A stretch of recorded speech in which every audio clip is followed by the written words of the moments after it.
మాతృదేవోభవ. నాకేమీ జగవద్దు తల్లి జగన్మాత, నాకేమీ జగవద్దు తల్లి, తమరా నాకమ్ము వ్రాసిచ్చినన్ నాకందున్ తలపోటు తప్పదు గదా. నాకేమీ ఎగవద్దు తల్లి, తమరా నాకమ్ము వ్రాసిచ్చినన్ నాకందున్ తలపోటు తప్పదు గదా. నా చిత్తమే ఇచ్చేదన్ గైకొమ్ము, నా చిత్తమే ఇచ్చేదన్ గైకొమ్ము, ఈ ఎదురీతకంతటికి ఈ గయ్యాళియే కారణంబు. దేవి నా చిత్తమే ఇచ్చేదన్ గైకొమ్ము, ఈ ఎదురీతకంతటికి ఈ గయ్యాళియే కారణంబు. ఓ కాళీ పరదేవత సుకవిత వ్యోమాపగా సేవిత. ఓ కాళీ పరదేవత సుకవిత వ్యోమాపగా సేవిత. ఏబిఎన్ ఆంధ్రజ్యోతి ప్రేక్షక మహాశయులందరికీ నవజీవన వేదం అనే కార్యక్రమంలో 827వ భాగానికి స్వాగతం పలుకుతున్నాం. భగవంతుణ్ణి మనం ఏవేవో కోరికలు కోరుతాం, కానీ మనం కోరేవన్నీ భౌతికం, మహా అయితే స్వర్గభోగాలు. కాబట్టి అవన్నీ కూడా మళ్ళీ తలనొప్పే తెచ్చిపెడతాయని గ్రహించాలండి. అదే ఈ ప్రార్థన సారాంశం. వ్యక్తిగతంగా నేను మా అమ్మవారి దగ్గర చేసిన ఇది అందరికీ పనికొస్తుంది. నాకేమీ జగవద్దు తల్లి. పిల్లలు లేని వాళ్ళు పిల్లల్ని అడుగుతారు. పుట్టాక 100 సమస్యలు వస్తాయి. పిల్లలు పుట్టలేకపోతే పుట్టలేదనుకుంటారు. పుట్టాడు కానీ ఏమిటో ఆరోగ్యం బాగుంటలేదమ్మా, అన్ని రోగాలే, బాలారిష్టాలన్నీ, బతుకుతాడో లేదో కూడాను, ఇదో బాధ. సరే ఏదో బతికి బయటకెట్టి మొత్తం బాటిపడి 2-3 ఏళ్ళు అయ్యాక చదువులో బారేసాం, ఆ డబ్బులు ఖర్చులు మామూలా, మళ్ళీ అదోటి అయ్యాక ఏమిటో కొంచెం లెక్కలు సరిగ్గా మార్కులు రావట్లేదు, అదో బాధ. వాడు కాస్త మార్కులు రావడం మొదలు పెట్టాక మార్కు వస్తే సరిపోయింది ఏమిటి, 90 దాటాలి, 60 మార్కులు 70 మార్కులు ఈ రోజుల్లో ఏమి సరిపోతాయి, అదో బాధ. అవి కూడా వచ్చాక అసలైంది 10th క్లాస్ అమ్మా, ఆ గండం దాటద్దు, అది కూడా దాటాక ఎంసెట్, అయ్యో ఇంగ్లీష్ మీడియం ఎంసెట్, ఇంజనీరింగ్, అది కూడా అయ్యాక ఇంజనీరింగ్లో సీటు రావద్దు, వస్తే సరిపోయింది ఏమిటి, అనుకున్న కాలేజీలో రావద్దు, అనుకున్న శాఖ రావద్దు, అది కూడా వచ్చాక ఏదో ఉద్యోగం రావాలమ్మా, సరైనది ఏమిటో ఇంజనీరింగ్, మళ్ళీ సరైన ఉద్యోగాలు లేవుంటున్నారు, అది కూడా వచ్చాక మంచి కంపెనీలో రాలేదు, మళ్ళీ అదో గొడవ. అది అయిన తర్వాత అన్నీ బాగున్నాయమ్మా, సంవత్సరానికి 20 లక్షల ప్యాకేజీ, ఏమిటో పెళ్ళి అవ్వట్లేదు ఈ కాలంలో, ఆడపిల్లల పరిస్థితులు రకరకాలుగా ఉన్నాయి, మళ్ళీ అదో విమర్శ. ఆ పెళ్ళి కోడలు కూడా వచ్చాక బాగానే ఉంది, పెళ్లి చేసాం కానీ ఏమిటో వాళ్ళిద్దరికీ పడడం లేదమ్మా, మళ్ళీ అదో సమస్య. తీరా పడింది అనుకోండి, ఏమిటో వాళ్ళ కడుపునో కాయ గాయాలి. అసలు ఈవిడ కడుపుని కాయ గాయకుండా ఉంటే ఈ గొడవ లేకుండా ఉండేది. ఇదే కోరికల పరంపర అండి. నేను సరదాకి చెప్పిన మొత్తం విషయం అంతా ఇది. సంపదలు కోరుతాం, సంపదలు వచ్చాక బుద్ధి తిన్నగా ఉంటుందా? పదవి కోరుతాం, పదవి వచ్చాక బుద్ధి తిన్నగా ఉంటుందా? మళ్ళీ ఆ పదవి 5 ఏళ్లకో ఎప్పుడో పోతుంది, అప్పుడు సిద్ధంగా ఉంటున్నామో మనస్సులో 5 ఏళ్లకు మించి ఈ పదవి ఉండదు, లెక్క ప్రకారం రాజ్యాంగం ప్రకారం, మళ్ళీ మనం కోరుకోవద్దు, ఇంకెవరికైనా ఇచ్చేద్దాం, ఈ 5 ఏళ్ళు ప్రజలకు ఏదో సేవ చేసి మంచి పేరు తెచ్చుకుంటే చాలని ఎంతమంది అనుకుంటున్నారు? ఈ 5 ఏళ్లలోనూ తర్వాత 10 ఏళ్ళు మళ్ళీ ఎన్నికవడానికి వీలుగా సంపాదించుకోవడం, పునాది వేసుకోవడం, ఏదైనా ఒక్క పని చేద్దాం అనుకున్నప్పుడు దీనివల్ల రాజకీయంగా మనకి ప్రయోజనం ఏమిటి, ఇలా ఆలోచిస్తున్నారు. ఏ ప్రయోజనాలు లేకుండా ఏ పని చేయలేమా? ప్రతిదాని నుంచి ఏదో ఒకటి ఆశించాలా? అందుకే ఇక్కడ కవిగా మా అమ్మవారి దగ్గర నేను ఏం మొత్తుకున్నానంటే, నాకేమి ఇయ్యగవద్దు తల్లి, తమరా నాకమ్ము వ్రాసిచ్చిన నాకందున్ తలపోటు తప్పదు కదా. నేను అడిగాను కదా, నీ కుమారుని కదా, నాకు స్వర్గలోకాన్ని నా పేర రాస్తే, అమ్మా నాకొక్క అనుమానం, స్వర్గలోకాన్ని పాలించే దేవేంద్రుడు ఏమైనా సుఖంగా ఉన్నాడా? దేవేంద్రుడు సుఖంగా పడుకున్న రాత్రి అంటూ ఏదైనా ఉందా? పురాణాలు చెబితే జాలి ఇస్తుంది దేవేంద్రుడి మీద. ఇదేమి ఇంద్ర పదవిరా బాబు అని. అన్ని గొడవలే, అన్ని అసూయలే, అన్ని ద్వేషాలే, అన్ని మాటిమాటికి పరిగెట్టాలు, ఎక్కడో దాక్కోవడాలు, బ్రహ్మదేవుడు కాళ్ళు ఎట్టుకోవడం, బ్రహ్మ ఈయన కలిసి వెళ్ళి విష్ణువు కాళ్ళు ఎట్టుకోవడం, అంతా కలిసి శివుడు కాళ్ళు ఎట్టుకోవడం, శివుడితో సహా వెళ్ళి అమ్మవారు లలితాదేవిని పట్టుకోవడం, చివరికి వీళ్ళ వల్ల కాకపోతే ఇంకెందుకు ఆ ఇంద్ర పదవి? స్వర్గం మీద దండెత్తినటువంటి బలిచక్రవర్తులు ఎవరినో చూసి తట్టుకోలేక భయపడి వెళ్ళి ఇంద్రుడు వెళ్ళి ఏదో ఒక సరోవరంలో ఒక తామర పువ్వు కింద కాడలో దాక్కున్నట్టు, వీడిల్లు బంగారం కానీ ఈ కాడలో దాక్కోవడానికి ఇంద్రపదం ఎందుకు? ఏదో మున్సిపాలిటీ తుమ్ములో దాక్కున్నట్టు. దేవి భాగవతంలోనే ఉంటుంది. నహుషుడు వచ్చి ఆక్రమించినప్పుడు అంత భయపడిపోయి, మరి భయం లేని పదవి కావాలి కానీ మనకు భయం ఉన్నప్పుడు ఇంద్ర పదవి అయితే చంద్ర పదవి అయితే. ఎందుకంటే ఇంటి అరుగు ఇంద్ర పదవి కంటే ఇంటి ముందున్న అరుగు మంచిది, సుఖంగా కూర్చుంటాడు, చుట్ట కలుచుకుంటాను, అడిగేవాడు లేడు. అంచేత నాకేమి వద్దు తల్లి, తమరా నాకమ్మ వ్రాసిచ్చినని నాకు అందును తలపూట తప్పదు కదా. అంచేత నాకేమి ఇచ్చేద్దమ్మా, నేనే నీకు ఇస్తా. ఓయ్ బాబోయ్, నువ్వు నాకు ఇచ్చేంత వాడవయ్యావురా అంటుంది అమ్మవారు. ఈ సృష్టి అంతా నాదే, వెరుకొంక ఏమిస్తావు నాకు అంటే, నా చిత్తమే ఇచ్చేదన్ గై కొమ్ము. ఒక్క నవ్వు నవ్వి బిడ్డని ప్రేమించేలా ఒళ్ళోకి తీసుకుంటుందిరా పిచ్చివాడా, నాకు కావలసింది అదేరా. నిన్ను నన్ను చేరుకోనీయకుండా చేస్తున్నది ఈ పిచ్చి మనస్సేరా. మనస్సు అడ్డం లేకపోతే జీవుడికి దేవుడికి భేదమే ఉందిరా. ఆ మనస్సు నాకు ఇచ్చేస్తే అయిపోయినట్టే నాయన. నువ్వు నన్ను అడిగేది ఏం లేదు తండ్రి. త్వమేవాహం నసంశయక. నా చిత్తమే ఇచ్చేదన్ గైకొమ్ము. ఈ ఎదురీతకంతటికి ఈ గయ్యాళియే కారణంబు. జీవితంలో ఇంత ఎదురీత ఎదాల్సిన పరిస్థితి రావడానికి ఈ మనస్సనే గయ్యాళి కారణమమ్మా. ఓ కాళీ పరదేవత సుకవిత వ్యోమాపగా సేవిత. ఓ కాళీ దేవత, సుకవిత వ్యోమాపగా సేవిత. మంచి కవిత్వం అంటే నువ్వు సురగంగగా భావిస్తావమ్మా. గంగాజలంతో అభిషేకం చేసినంత ఆనందిస్తావు ఎవరైనా పద్యం చెబితే నీ మీద. అటువంటి తల్లి, నేను చెప్పగలిగింది పద్యాలే తల్లి, నేను చేయగలిగింది కవితారూపమైన సేవే, నన్ను అనుగ్రహించు అని నేను ప్రార్థిస్తున్నా. మీరు కూడా ప్రార్థించండి. నాకేమీయగవద్దు తల్లి, తమరా నాకమ్ము వ్రాసిచ్చినన్ నాకందు తలపోటు తప్పదు కదా. నా చిత్తమే ఇచ్చేదన్ గైకొమ్ము. ఈ ఎదురీతకంతటికి ఈ గయ్యాళియే కారణంబు. ఓ కాళీ పరదేవత సుకవిత వ్యోమాపగా సేవిత. సరిగ్గా మనం రష్యా, చైనా, అమెరికా మొదలైన దేశాల్లో వచ్చిన స్వాతంత్రోద్యమాలు, విప్లవాల గురించి చెప్పుకొని స్వదేశంలోకి ప్రవేశిస్తున్నాం. స్వగృహే అని సంకల్పం చెప్పుకోవచ్చు. ఇప్పుడు స్వగృహ ప్రవేశం. సముద్రం అంటోంది. అమెరికా విప్లవాన్ని గురించి విన్నావు, బ్రిటిష్ వారి నుంచి విముక్తి పొందారు. రష్యా విప్లవాన్ని విన్నావు, చైనా విప్లవాన్ని విన్నావు, సామ్యవాదాన్ని గురించి సమగ్రంగా విన్నావు. ఒక్క తేడా గమనించవయ్యా. విప్లవం యొక్క స్వరూపం, స్వభావం ఎప్పుడు ఎలా ఉంటుంది అంటే, మానిసి దోచుకొన్నచో ధార్మిక విప్లవములవి తప్పవు. ఒకచోట కార్మిక విప్లవం కావచ్చు, ఒకచోట కర్షక విప్లవం కావచ్చు, ఏదైనా కావచ్చు. ఇంకో చోట సామాన్య జన విప్లవం కావచ్చు, ఇంకో చోట మహిళా విప్లవం కావచ్చు. అసలు ఇవి ఎందుకు వస్తాయి? కార్మిక విప్లవం అచట, కర్షక విప్లవ ధాటి ఇచ్చటన్ మర్మమెరుంగనొక్కటి. మానిసి దోచుకొన్నచో ధార్మిక విప్లవములవి తప్పవు. మీరును పోరు సల్పరే దుర్మతులు ఆంగ్ల పాలకుల దోపిడిపై పిడికిళ్ళ రాపిడిన్. మీరును పోరు సల్పరే. రష్యాలో కార్మిక విప్లవం కావచ్చు, చైనాలో కర్షక విప్లవం కావచ్చు. మర్మమెరుంగనొక్కటి. శంకరాచార్య చెప్పింది అహం మమ, నేను నాది. ఒక వ్యక్తిని మరొక్క వ్యక్తి, ఒక జాతిని మరొక్క జాతి పీడించే సాంఘిక ధర్మం ఇంకానా ఇకపై చెల్లదు అన్నాడు మహాకవి. ఇంకా చెల్లుతూనే ఉంది. ఎంతమంది కవులు గొంతెత్తి పాడినా, ఎంతమంది విప్లవకారులు ప్రాణాలు ధారపోసినా, ఎంతమంది ఆధ్యాత్మిక త్యాగమూర్తులు తమ ప్రవచనాలతో, త్యాగపూరితమైన తమ జీవితాలతో దేశాన్ని పునీతం చేసిన మళ్ళీ సమాజం కుక్కతోక కింద మారుతుంది. మళ్ళీ చుట్టుకుపోవడమే. నేను నాది. భాగవతం మొత్తుకున్నది, శంకరాచార్య మొత్తుకున్నది, సమస్త సామాజిక ఉద్యమాలు మొత్తుకుంటున్న విషయమేది. నేను నాది. దయచేసి దాన్ని విడిచిపెట్టండి. అహం మమ నాశనం చేసి వస్తోంది వ్యక్తి జీవితాన్ని, వ్యవస్థ జీవితాన్ని కూడా. నాయకుల్లో మార్పు రావాలా, నరుల్లో మార్పు రావాలా? వీరిలో ముందొస్తే వారు మారతారా, వారిలో ముందొస్తే వీరు మారతారా? ఈ ఎక్కడ మొదలవ్వాలి ఇది? ఈ పిల్లి మెళ్ళలో గంట ఎవరు కట్టాలి?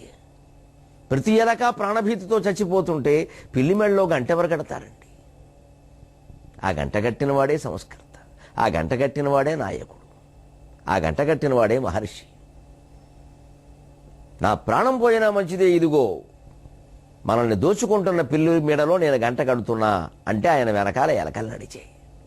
మర్మమెరుంగనొక్కటి మానిసి మానిసి దోచుకున్నచో ధార్మిక విప్లవములవి తప్పవు. మనిషి మనిషిని దోచుకునేటువంటి వ్యవస్థ ఉన్నంతకాలం ధార్మిక విప్లవాలు తప్పవయా? ఎన్ని మాటలు చెప్పినా కుదిరేది కాదది. అంతెందుకు కవి మీరును పోరు సల్పరే దుర్మతుల ఆంగ్ల పాలకుల దోపిడిపై పిడికిళ్ళ రాపిడి. దుర్మతుల ఆంగ్ల పాలకుల దోపిడిపై పిడికిళ్ళ రాపిడిన్. దుర్మతులైనటువంటి ఆంగ్ల పాలకుల దోపిడీ మీద పిడికిళ్ళ రాపిడితో మీరు పోరు సలిపారా లేదా? ఆ శబ్ద ప్రయోగం చూడండి. దోపిడిపై పిడికిళ్ళ రాపిడిన్. పిడి పిడి పిడి ప్రాస అలా రావాలి, అందంగా సహజంగా. ఊరికి ఏదో కృత్రిమంగా వాడినట్టుగా ఉండకూడదు. దోపిడి, పిడికిళ్ళ, రాపిడి. ఊరింట్లోనూ పిడి ఉంది, కానీ పిడి గట్టిగానే బిగిసింది. మీరును పోరు సల్పరే దుర్మతులు ఆంగ్ల పాలకుల దోపిడిపై పిడికిళ్ళ రాపిడిన్. పిడికిళ్ళ రాపిడితో మీరు పోరు సల్పలేదా అనగానే కవికి చాలా ఉత్సాహం వచ్చింది. సముద్రమా, నా దేశంలో, నా సముద్ర తీరంలో, మా కాకినాడ తీరంలో ఉండి నాకు నా దేశ స్వాతంత్ర సంగ్రామాన్ని చెబుతున్నావా? నేను అదృష్టవంతుణ్ణి. నా ద్వారా తెలుగు శ్రోతలందరూ అదృష్టవంతులు. చెప్పు చెప్పు. మా వాళ్ళు చాలా త్యాగాలు చేశారు. దుర్మార్గులం మేము మర్చిపోయాం. అవన్నీ మేము మర్చిపోయాం. ఊరికే ఆగస్టు 15 నాడు మొక్కుబడికి దండం పెడతాం. అది కూడా చాక్లెట్ కోసం పిల్లలు, తాయిలాల కోసం పెద్దలు, పదవుల కోసం నాయకులు, సెలవు కోసం విద్యార్థులు. ఎవడి స్వార్థం వాడిది. ఆగస్టు 15 గొప్పతనం ఏమిటంటే సెలవు ఇస్తారండి, బడికి వెళ్ళక్కర్లేదండి. జనవరి 26 గొప్పతనం ఏమిటంటే సెలవు ఇస్తారండి. ముందు రోజు ఆదివారం వచ్చేస్తే బాగుండండి, ఆ తర్వాత శనివారం వచ్చేస్తానండి, ఎక్కడికైనా వెళ్ళిపోవచ్చండి. ఇంతే. సెలవులు వచ్చినప్పుడల్లా మనం ఆలోచించేది దేశభక్తి పండుగలైనా దైవభక్తి పండుగలైనా మనం ఆలోచించేది ఏంటంటే వరుసగా ఇంకో 2 దానికో శనివారం ఒక ఆదివారం కలిసిపోతే మనం సుఖంగా పడుకోవచ్చు. అంతేకాని ఆ వినాయక చవితి ఎందుకు? ఆ విజయదశమి ఎందుకు? ఒక రాక్షసుడి మీద అంత పోరాటం అమ్మవారు ఎందుకు చేయాల్సి వచ్చింది? ఆవేళ సమాజం ఏ స్థితిలో ఉంది? ఎందుకంత గొడవ జరిగింది? మళ్ళీ అటువంటి రాక్షసులు ఇప్పుడు ఎందుకు పుడుతున్నారు? కాబట్టి విజయదశమి నాడు మనం ఏం ప్రతిజ్ఞ చేయాలి? విజయదశమి నాడే ఉత్తర గోగ్రహణం జరిగింది అంటారు. మరి కొన్ని వేల మంది కౌరవుల్ని ఒక్క అర్జునుడు అలా ఓడించగలిగాడు. ఈవేళ కౌరవులు లాంటి, దుర్యోధనులు లాంటి ఒక అక్రమార్జనాపరుణ్ణి ఒక్కడిని మనం పాండవులు ఎంతమంది కలిసినా ఓడించలేకపోతున్నాం. ఆవేళ కొన్ని వేల మంది కౌరవుల్ని ఒక్క అర్జునుడు ఓడించగలిగాడే. ఇవాళ కౌరవ స్వభావం కలిగిన వాడు ఒక్కడిని 100 మంది కలిసినా ఓడించలేకపోతున్నారు. మరి ఎన్ని ఉత్తర గోగ్రహణాలు ఏమైనాయి చదివినవి? ఎన్ని విజయదశములు వస్తే మనం మారతాం? అదో మొక్కుబడి పండుగగా చేసినంత కాలం దైవభక్తి అంతే, దేశభక్తి అంతే. ఊరికే జెండా పండుగ అంతే. కానీ ఆ జెండా పండుగ వెనకాల, ఆ జెండా సగర్వంగా ఈవేళ 3 రంగుల జెండా, మువ్వన్న జెండా ఎగరడం వెనకాల ఎన్ని విషాద కథలున్నాయి, ఎంతమంది త్యాగాలు ఉన్నాయి. అసలు ఇంగ్లీషు వాళ్ళు మన దేశాన్ని ఎలా ఆక్రమించుకోగలిగారో, కారణం ఏమిటో, ఎక్కడ మనం బలహీనపడ్డామో చెబుతోంది సముద్రం. మళ్ళీ బలహీనపడకుండా జాగ్రత్త పడదాం. అందుకోసం చరిత్ర చదవాలి. బట్టల మూటనెత్తుకొని బంగారు భూమికి నేగుదెంచి మీ పట్టపు రాజులం గలిసి భద్రత కోరిన వారే కోటలం గట్టిరి, సైన్యకుడ్యములు గట్టిరి, అయినది కానిదైన వేల్బెట్టిరి, మీదు గుట్టు కనిబెట్టిరి, పెట్టిరి చిచ్చునంతకున్. పెట్టిరి అనే మాటను ఎన్ని రకాలుగా కవి ప్రయోగించాడో చూడండి. రకరకాల ప్రయోగాలలో, అనుబంధాలలో గట్టిగా ఉంటుంది కవిత్వం, పట్టుకుంటుంది మనస్సుకి. బట్టల మూటలెత్తుకొని బంగారు భూమికి నేగుదెంచి మీ పట్టపు రాజులం గలసి భద్రత కోరిన వారి కోటలం గట్టిరి, సైన్య కుడ్యములు గట్టిరి, అయినది కానిదైన వేల్బెట్టిరి, మీదు గుట్టు కనిబెట్టిరి, పెట్టిరి చిచ్చునంతకున్. ఈ విషయాల్లో మనం జాగ్రత్త పడితే మళ్ళీ బానిసలం కాకుండా ఉంటాం. పడుతున్నావా? బట్టల మూటలు ఎత్తుకుని వ్యాపారం కోసం వచ్చారండి సన్నాసులు, వాళ్ళ దేశంలో బతకలేక. ఇక్కడ అగ్గిపెట్టెలో 6 గజాల చీర పెట్టేటువంటి పద్మశాలి కులస్తులు ఎక్కడుంటే, జీవితాన్ని చీరకి పణంగా పెట్టేటువంటి త్యాగమూర్తులు ఎక్కడుంటే, సృష్టికి మూలంగా ఉపనిషత్తుల్లో పేర్కొన్నటువంటి పడుగు పేక అందంగా నిర్మాణం చేసినటువంటి శాలివారు ఎక్కడుంటే, వాడెవడండి ఇక్కడికి రావడానికి? మనం మోజు కాకపోతే ఇవాళకి మన దేశాన్ని పట్టి పీడిస్తున్నది విదేశీ వస్తువుల మోజు కాదా? ఇప్పుడు మరో స్వాతంత్ర సంగ్రామం చేయాల్సిన అవసరం లేదా? మన మనస్సులో మనమే, మనతో మనమే. ఎందుకంటే పరపరిపాలకులు ఎవరూ లేరు ఇవాళ, మనవాళ్లే. ఒక వంతెన కట్టాలంటే జర్మనీ వాడు కావాలి మనకి, ఒక భవనం కట్టాలంటే సింగపూర్ వాడు కావాలి, దేవుళ్ళు లాంటి ఒక మహామనిషి శిల్పం నిర్మాణం చేయాలంటే చైనా వాడు కావాలి మనకి. మన వాళ్ళు పనికిరారు. ఎంత ఆశ్చర్యకరమైన దశలో ఉన్నాం మనం. ఇది స్వతంత్ర భారతదేశమా? ప్రతి దానికి విదేశీ విదేశీ విదేశీ, చివరికి ఆధ్యాత్మికం కూడా. ఇవాళ తెలుగు భాష గురించి కూడా వినపడుతున్న మాటలు ఏమిటంటే అమెరికాలోనే బాగా వృద్ధి చేస్తున్నారండి వాళ్ళు, మనబడి అని పెట్టి చాలా చేస్తున్నారు. మన బళ్ళని ఇంగ్లీష్ బళ్ళు చేసుకున్నాం మనం, అందుకని వాళ్ళు మనబడి పెట్టారు. పోనీ వాళ్ళైనా ఉద్ధరిస్తున్నారు కనీసం. చివరికి భాష కూడా చేసుకున్నాం మనం. మనకి డబ్బు సంపాదించే చదువులు, డబ్బు సంపాదించే ఉద్యోగాలు తప్పితే మన భాష, మన దైవం, మన దేశం, మన సంస్కృతి ఇవి అసలు పిల్లలకి మనం చెప్పాలని మనకు అనిపించదు. అవి ముఖ్యమైన విషయాలు కావు. ఆ ఊరికే ఉపన్యాసాల్లో ఎవరో చెబుతూ ఉంటారు పెద్దవాళ్ళు, అప్పుడు కొని కొబ్బరికాయ కొట్టేస్తే సరిపోతుంది అంతే. వాడి కాళ్ళకి దండం పెట్టి వాడికి 10 రూపాయలు ఇచ్చేస్తే వాడు శాంతిస్తాడు. అక్కడికి సంస్కృతిని మనం పోషించినట్టే పరిపూర్ణం తదస్తుతే. అప్పటికోహో కృతార్థత, మహేంద్ర పదవి, 7 పురుషాంతరాలు ధన్యమైపోయినట్టే. అంతే. మొక్కుబడి మొక్కుబడి మొక్కుబడి. బడికి మొక్కాల్సిన వాళ్ళం మొక్కుబడి కింద చేస్తున్నామే. బట్టల మూటలు పట్టుకుని బంగారు భూమి, నిజంగానే బంగారు భూమి అండి. యాలకులు, లవంగాలు, ఎన్నో సుగంధ ద్రవ్యాలు ఇక్కడి నుంచి విదేశాలకు ఎగుమతి చేశాం. ఈ దేశానికి దారి కనుక్కుందుకు కొలంబస్ ఎంత చచ్చాడో, వాస్కోడు గామా ఎంత చచ్చాడో ఇదివరకే చెప్పుకున్నాం. ఇవాళ ఆ దేశాలను పట్టుకు మనం ఏడుస్తున్నాం. గింటేస్తామని వాళ్ళు తీర్మానాలు చేస్తున్నారు. H1B వీసాల పరిమితి తగ్గించేశారుగా, అయిపోయిందిగా. సర్వమంగళ నామా సీత రామా అయిపోయింది. సర్వాంగ క్షవరం చేస్తున్నాడు ట్రంప్.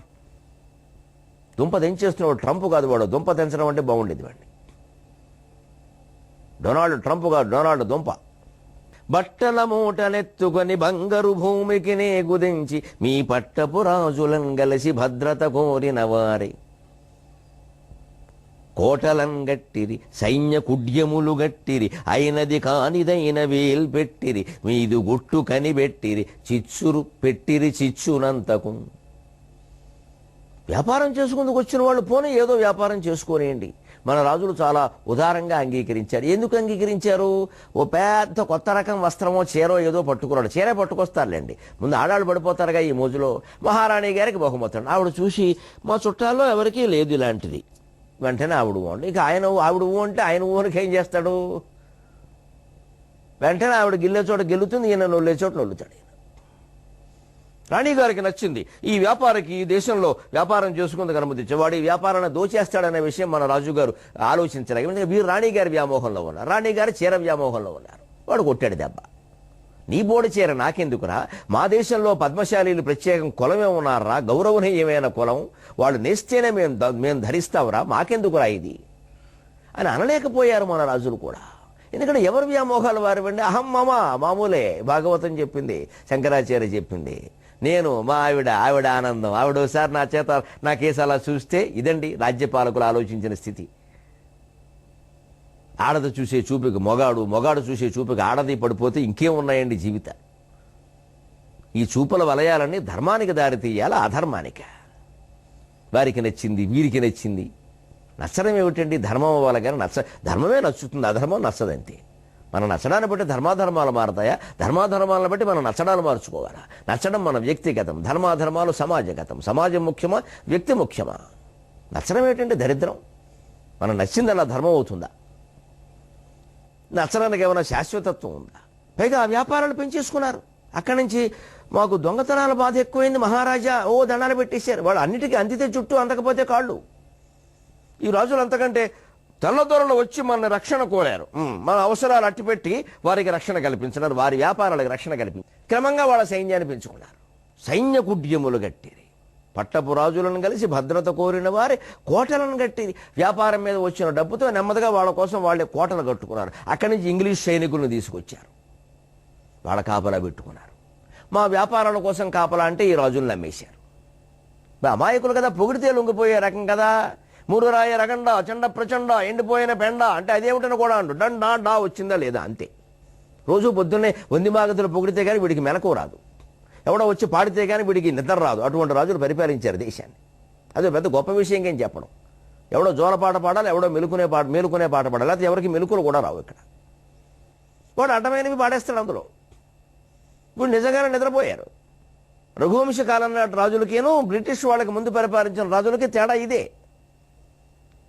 త్యాగాయ సంభృతార్థానాం సత్యాయ మితభాషిణాం యశసే విజగీషూణాం ప్రజాయై గృహమేధినాం శైశవేభ్యస్త విద్యానాం యవ్వనే విషయైషిణాం వార్ధకే మునివృత్తీనాం యోగేనాం తే తనుత్యజాం అని రఘువంశ మహారాజుల వంశాన్ని కాళిదాసు కీర్తిస్తాడే. ఆనాటి రాజులకి వీళ్ళకి ఎంత తేడా ఉందండి. అప్పుడు విదేశీయులు ఎవరు వచ్చి దోపిడీ చేసే ప్రయత్నం చేయలేదే, ఎందుకంటే చేయనివ్వలేదు వాళ్ళు. ఏదో వందిమాగతులు పొగిడినా ఎవడో జోలపాడినా పెద్ద విషయం కింద పట్టించుకోవాలి. వాళ్ళు అప్పటికే లేచి కూర్చున్నారు. వాళ్ళు వీడి ధర్మం ఏదో వీడు చేశాడు అంతే, జీతం తీసుకున్నాడు కాబట్టి. మత్తెక్కిపోయిందండి. వాళ్ళు వ్యాపారాలు చేశారు, డబ్బులు పెంచుకున్నారు, డబ్బులతో సైనికులు తెప్పించుకున్నారు, కోటలు కట్టుకున్నారు, సైన్య కుడ్యములు కట్టిరు. సైనికులతోనే కూడా కట్టేశారు, ఇటకలతో కాదు. అంతమంది సైనికులు తెచ్చుకున్నది కవిత్వం. కోటలను కట్టేది, సైన్య కుడ్యములు కట్టి సైనికులనే గోడగా పెట్టేసుకున్నారు. అంతమంది సైన్యం తీసుకొచ్చారు. అప్పుడు అయినది కానిదైన వేలు పెట్టేది, కనిపెట్టారు నెమ్మదిగా. ఓ రాజుకి ఇంకో రాజుకి మధ్యలో ఏదైనా తగాదా వస్తే వచ్చి కాస్త రెచ్చగొట్టడం, పొగడ్డం, వాడిని పొగిడి వాడి దగ్గర వీడిని తిట్టడం, వీడి దగ్గర వాడిని తిట్టడం చేసి మొత్తం మీద అయినది కానిదైన వేలు పెట్టిరి మీదు గుట్టు కనిపెట్టిరి. హిందువుల అమాయకులు ఎక్కడా సమైక్యం ఉండదు, వాడిని తిడితే వీడు ఆనందిస్తాడు. అందుకని మొత్తం పెట్టాయి, చిచ్చు పెట్టాయి. పెట్టిరి చిచ్చునంతకు, అంతటికి చిచ్చు పెట్టారు మొత్తం. ఇదేనండి అప్పుడైనా ఇప్పుడైనా బలహీనత. హిందూ ధర్మం విషయంలో కానీ, తెలుగు భాష విషయంలో కానీ, భారతదేశం విషయంలో కానీ మనం ఆలోచించాల్సింది ఈ సమైక్యం గురించి.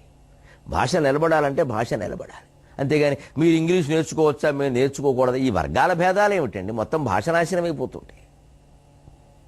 ఇంగ్లీష్ నేర్చుకున్నంత మాత్రాన అభ్యుదయం పడుతుందని ఏమైనా ఉందా? ఇటలీ, జర్మనీ, ఫ్రాన్స్ మొదలైన దేశాలన్నీ మాతృభాషల్లో విద్యాభ్యాసం సాగిస్తుంటే, అమెరికా దేశంలో కూడా స్పానిష్ ప్రభావం ఉన్న చోటల్లా వాళ్ళు స్పెయిన్ భాషలోనే తప్పితే ఇంగ్లీష్ లేకుండా చేస్తుంటే, మనమేమిటండి ఇంగ్లీష్ మీడియాన్ని ఇంకా నెత్తికెక్కించుకుంటున్నాం, పీకలోతు మునిగిపోతున్నాం, మొసలికి చిక్కిన గజేంద్రుల్లాగా. మన రక్షించడానికి ఏ శ్రీహరి వస్తారండి ఇక్కడికి? ఇప్పటికీ అవే వ్యామోహాలు కొనసాగుతున్నాయి. స్వతంత్రంగా మన వస్తువులు మనం తయారు చేసుకుని, మన పంటలు మనం పండించుకుని, ఏ ఊళ్ళో పండిన పంట ఆ ఊళ్ళోనే వినియోగం అవుతూ, ఏ ఊళ్ళో సాలివారు నేసిన బట్టలు ఆ ఊళ్ళోనే వినియోగం అవుతూ, ఏ ఊళ్ళో కుమ్మరివారు తయారు చేసిన కొండలు ఆ ఊళ్ళోనే వినియోగం అవుతూ, ఏ ఊళ్ళో ఉండే 2-3 పురోహితులు ఆ ఊరికే పౌరోహిత్యం వహిస్తూ ఉండేటువంటి రోజులన్నీ, స్వయం సమృద్ధమైన రోజులన్నీ పోగొట్టుకున్నాం కదండి. పూష వెలుంగులో తులసి మొక్కకు దోసెడు నీళ్లు పోసి, ఎటువంటిది నా జాతి, ఎటువంటిది మా స్త్రీ, ఎటువంటి వారు మా స్త్రీలు, ఎటువంటిది మా నాగరికత. పూష వెలుంగులో తులసి మొక్కకు దోసెడు నీళ్లు పోసి, వేద నిర్ఘోషనుడొక్క శుద్ధిగని, వేద నిర్ఘోషనుడొక్క శుద్ధిగని, గోవుల సేవలు చేసి, వేషముల్ పాడి పంటలును పుట్టిన చోటనే పొందు, వేషముల్ పాడి పంటలును పుట్టిన చోటనే పొందు, ఆ స్వయం పోషకమైన గ్రామములు బూడిదయ్యే పరాయి పాలనం, ఆ స్వయం పోషకమైన గ్రామములు బూడిదయ్యే పరాయి పాలనం. చెప్పలేని స్థితిలో ఉన్నానమ్మా. ఈ వేళటికి ముగింపు కోరుతున్నా. సెలవు.